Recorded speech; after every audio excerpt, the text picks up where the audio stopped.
So I'm currently on the phone with Will Maravelas. He's another one of the musicians that I have already talked to. So I'll go ahead and let him give a reminder of who he is and what he does. Thanks, Alex. Hey, this is Will Maravelas. I am the guitar player and backup vocalist for the metal band out of Minneapolis, Coffin Rites.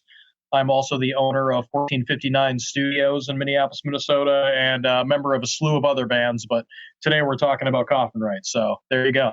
Excellent. So you reached out to me about the new album that you guys are putting out. And so I want to kind of talk about how the new album came about. What were the lessons you learned from the last release, and how did you go about, writing the new material to kind of address some of the issues that you found came out of like previous recording sessions? Absolutely. I have the benefit or the curse of being pretty familiar with the studio process, actually owning a recording studio.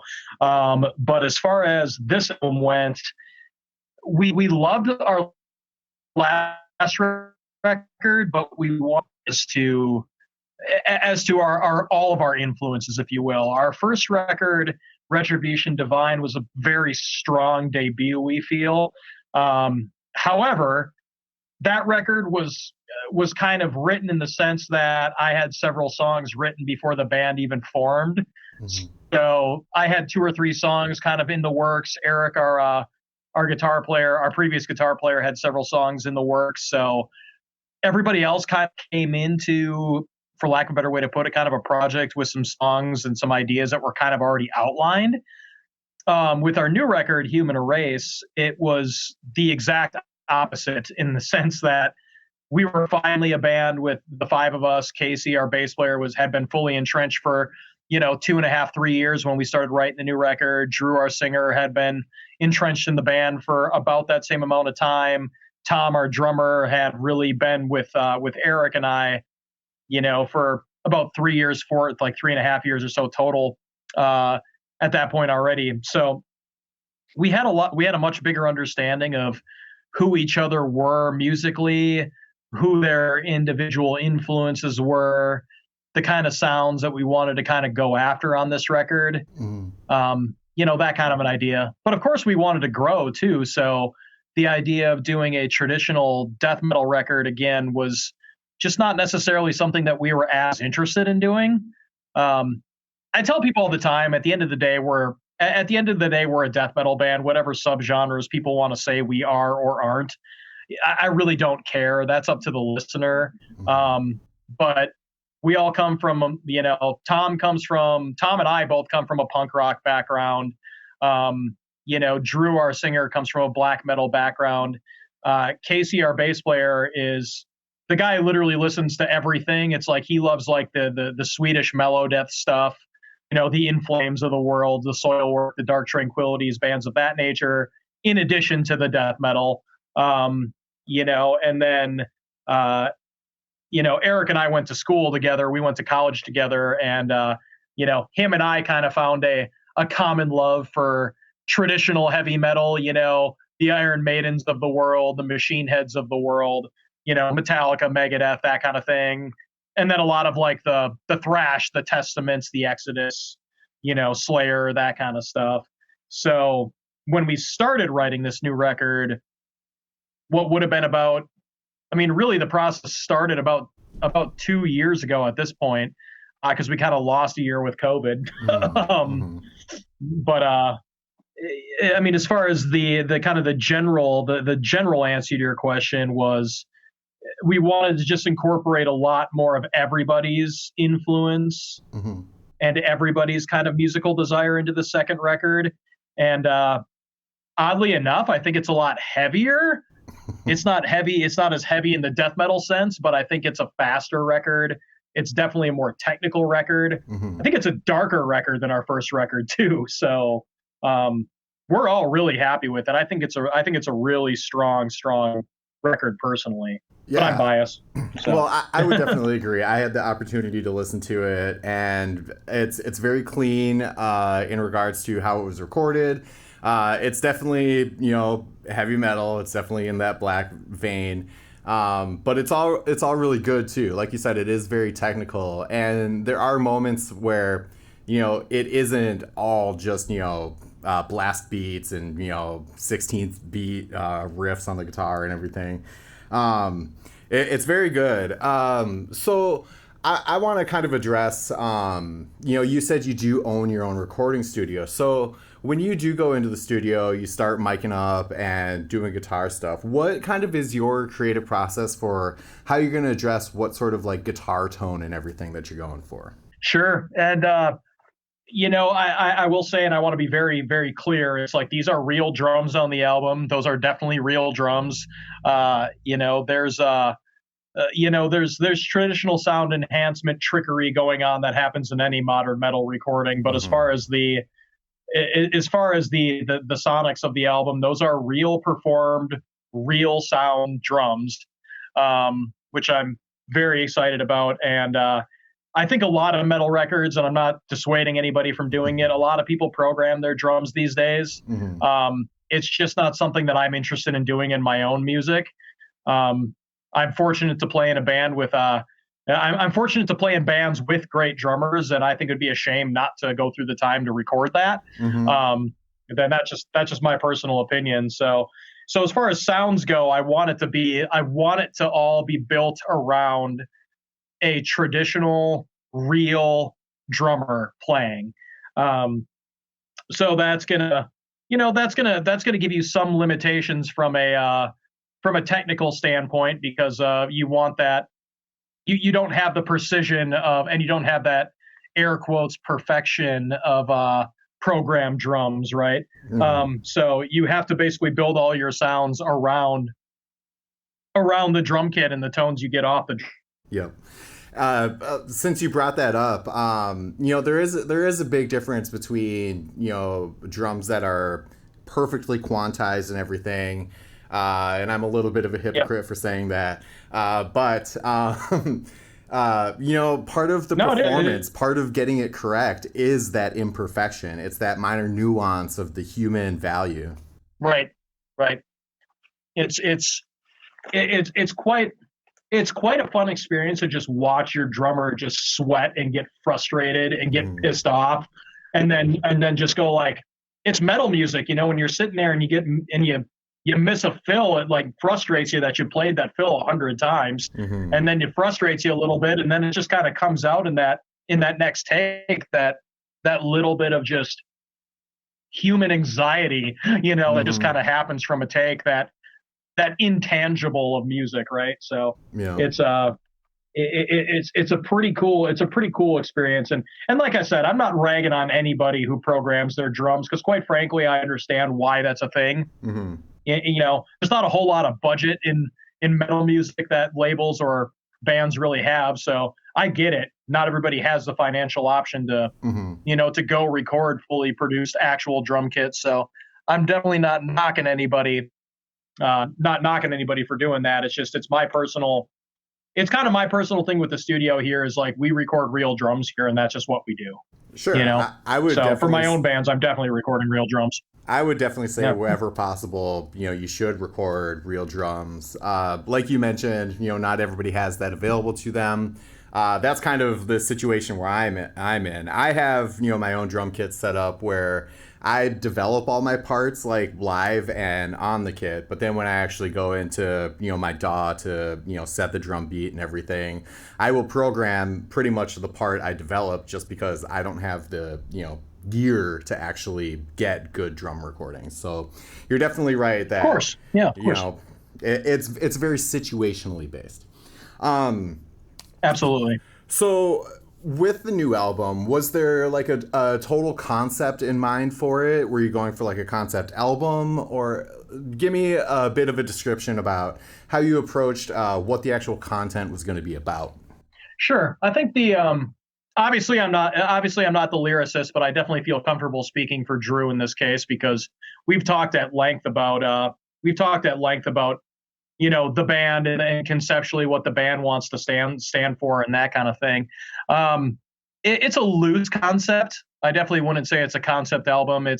The loose concept is that and it's a very death metal cliche to some degree, but it's relevant in the fact that, look, and it's not a political thing. This is just fact.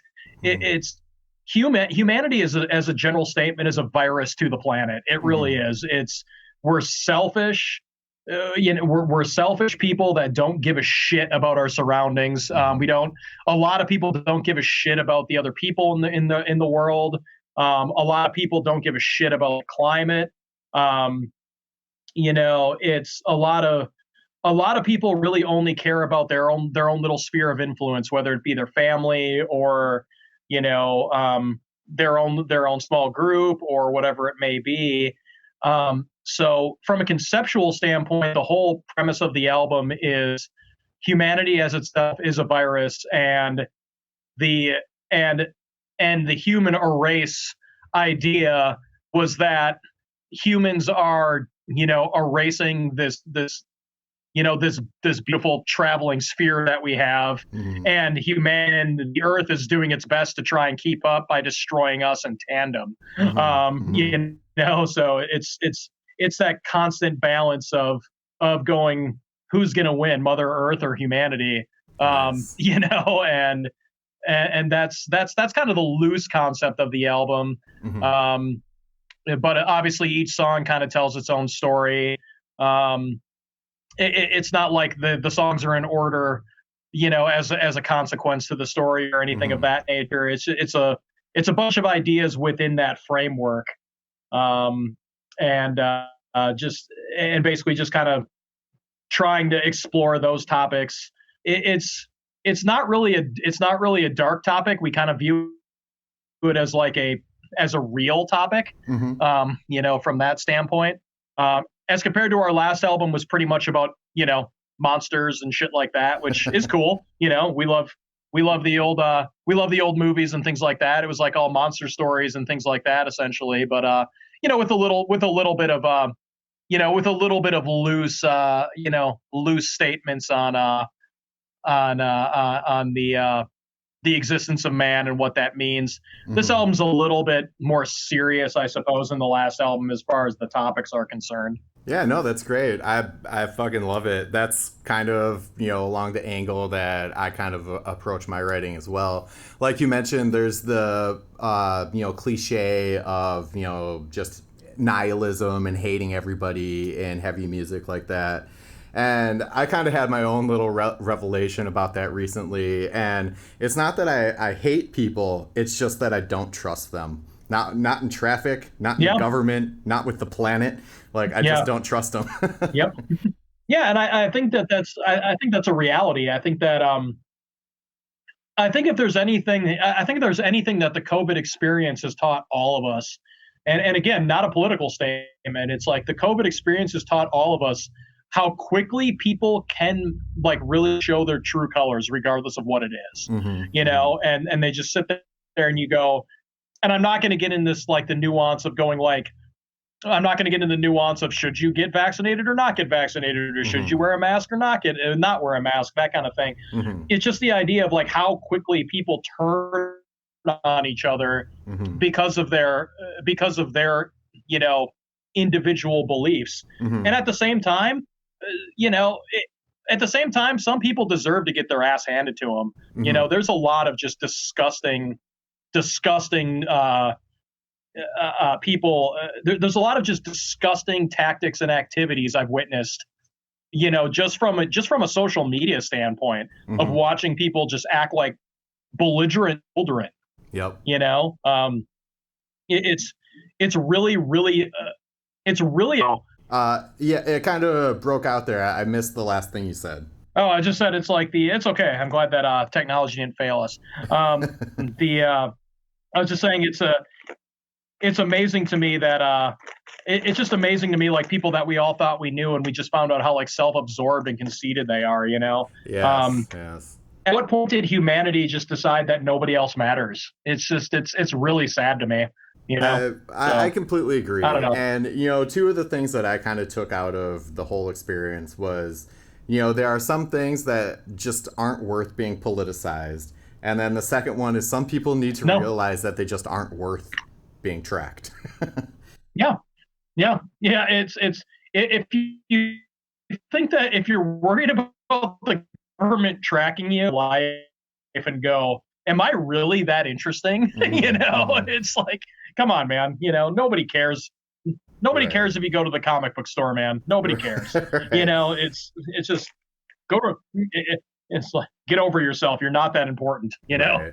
All right. So let's kind of go back to like the recording process. So kind of describe for me, how you approach the recording process. Do you do drums first and then put everything to that, and then, or do you put everything to a click? Do guitars, and then kind of how does everybody contribute to that? Yeah, absolutely.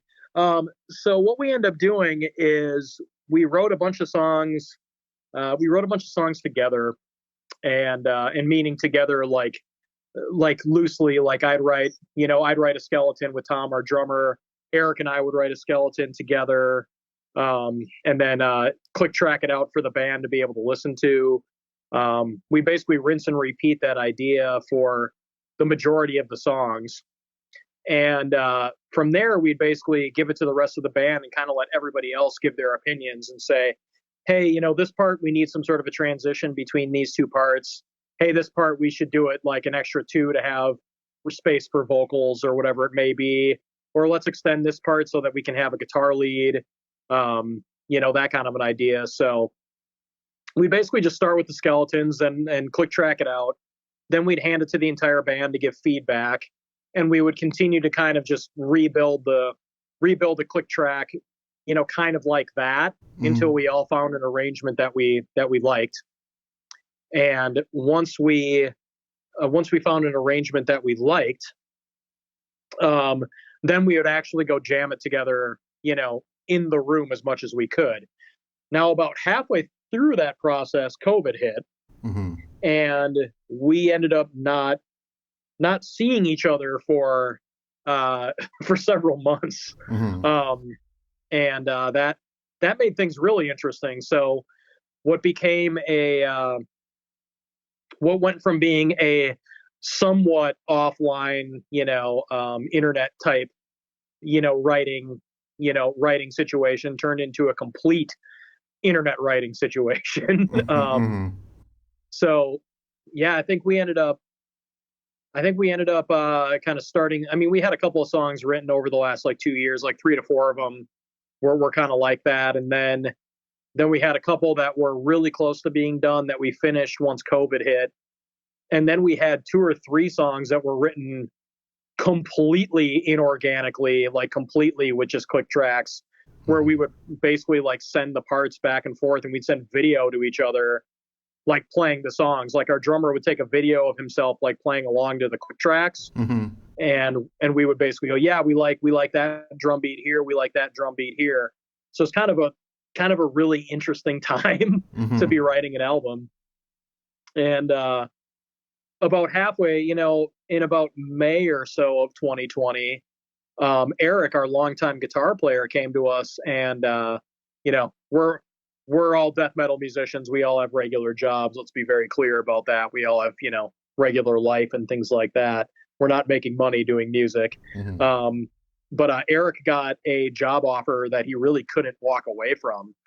So our plan was to start recording fall of 2020, and that got moved up to summer 2020 so that Eric could be involved in recording the initial chunk of the album. So like the rhythm guitar tracks, be there for the drums and that kind of thing. Because we all really wanted Eric to be a part of the record. So that was kind of an interesting process as far as kind of the writing went. And we started tracking drums at the end of July, and we tracked rhythm guitars through August. And then Eric moved to California in September. And then he ended up recording a lot of his solos. He ended up recording actually in California. But when Eric told us that he was moving, we all decided that we wanted to continue the band. Eric gave us the blessing, So it was decided at that time that whoever our new guitar player ended up being would also be on the album, and that ended up being Taylor Hageson, who's our new guitar player. He's just a superstar guitar player. Awesome. And we ended up going, okay, well, we're going to leave these solos for our new guy, whoever that is. So we had space actually kind of set aside for whoever our new guy was. So it was kind of an interesting process. We wrote song structures with Eric, and then we finished the record essentially as a 6-piece. So we finished the record with, with Eric still very much involved, and then Taylor, getting involved. So it was a really interesting process because it was a very remote record. And when we actually finished it, that's two of the songs on the album, two of my favorite songs on the album, actually, Last Nail in the Coffin and the title track, Human Erase, were, Tom, our drummer, had never played drums to those songs until it was time to record. So it was definitely a really interesting, it was a really interesting experience to sit there and like finish writing those songs in the studio. And that's what we ended up doing. So yeah, it was a really, really weird time to be writing and recording an album, but we were all in here with masks on and, tracking and doing our thing, just.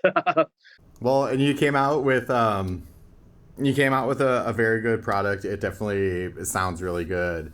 So what are your plans for like release and then follow-up support for it? For sure. Well, the album actually released with FTWNU2 Records. It released September of this year, so it's out. Okay. You can definitely order it. You can order it at coffinrites.bandcamp.com or FTWNU2 records.bigcartel.com. And you can grab that record digitally. We have it on CD and cassette for people who like to collect cassettes. We're talking about releasing a vinyl version, but it's with vinyl being backed up the way it is right now. I don't know if we'll ever see that, quite frankly. We might wait to do vinyl for our third record, but right now it's and we've basically just been playing shows since the album came out in September. We did a CD release show at Mortimer's here in Minneapolis. Cool little punk rock club, I call it. It's a rad room. It's the vibe of that place is super cool, and it was really cool to do a full on metal show in there just because it's got that vibe. It really does, yeah. Yeah, and it's a wonderful, small but intimate room, and the sound in there is just incredible. So we did our release show there. We're starting to kind of plan travel at this point. The goal is to do a West Coast tour in 2022. We'll see if that comes to fruition. Obviously, the world of touring is still very up in the air right now, and I think it's going to be for a little bit longer. But the goal is to go hit the West Coast this next year. We're doing a bunch of regional stuff planned. We're playing in Des Moines in December, playing in Fargo in February, planning some other, planning to go to Chicago, planning to go to Madison, planning to go to Milwaukee, planning to go to Des Moines, planning to go to Omaha, planning to go to, like Sioux Falls and La Crosse and Eau Claire and Menominee and all these, great kind of towns that are within 2 to 3 hours from us before we do a full on tour. So sure. Well, that all sounds very cool, man. Do you have any last message you want to put out? The biggest thing that I would say, if I can get up on a soapbox really quick, is I'm going to say, if you can, please, if you like a band, we would all really appreciate it if you can support the band in any way you see fit. If you like to go to a live show, awesome, come to a live show. If you enjoy physical media, whether it be cassettes or CDs or vinyl, please consider picking up physical media versus just streaming. I could I could say this over and over, but it's streaming literally does nothing for an artist. It does everything for rich people who are already rich. So it's Bezos doesn't need any more money. The guy who owns Spotify doesn't need any more money. It's, if you can, please consider supporting. Supporting digital music if you like that platform through Bandcamp or something that actually helps the band. If you like to wear the threads, pick up a hoodie, pick up a hat, pick up a shirt, whatever you're into any way that you can. So my soapbox basically is however you can and like to support a band, we would greatly appreciate it. It's having a small label behind us is awesome, but they fronted a lot of money because they believed in the record, and we fronted a lot of money and time because we believe in the music. So I would say if you're able to support us, awesome. But I would say that goes to any band, whether they're Cannibal Corpse or whether they're your friend's band down the street. It's the biggest thing is if you can support artists, now is really the time to do it because things are really challenged out there. So if you want to continue to hear the music you like, we would definitely appreciate any support that you're willing to give. And I'm sure that the other bands out there would also appreciate that as well. So there you go. There's my soapbox. Excellent. So I kind of actually did that a bit backwards. I should have asked you to do your plugs before that message. So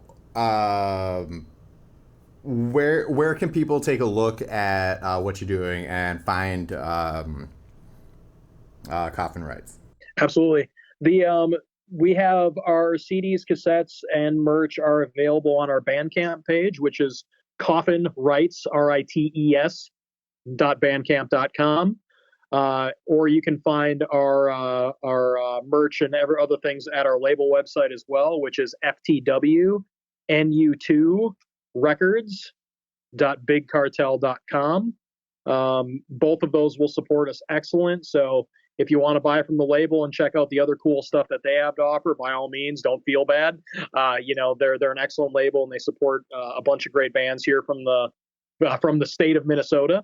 And then obviously our own direct page is the Coffin Rites Bandcamp page. You can find us on Facebook. You can find us on Instagram. You can find us on the bands in town and all those lovely social media sites. You can always just look us up. You can connect with us. If you want to send us a message, feel free. We got some hate mail the other day and I responded to it. I'll respond to anything. I don't mind. Tell us you love us, tell us you hate us, whatever, man. We're all about it. It's we just like doing this thing just because it's fun, man. So it's whatever way people want to connect with us, we're happy to connect with them.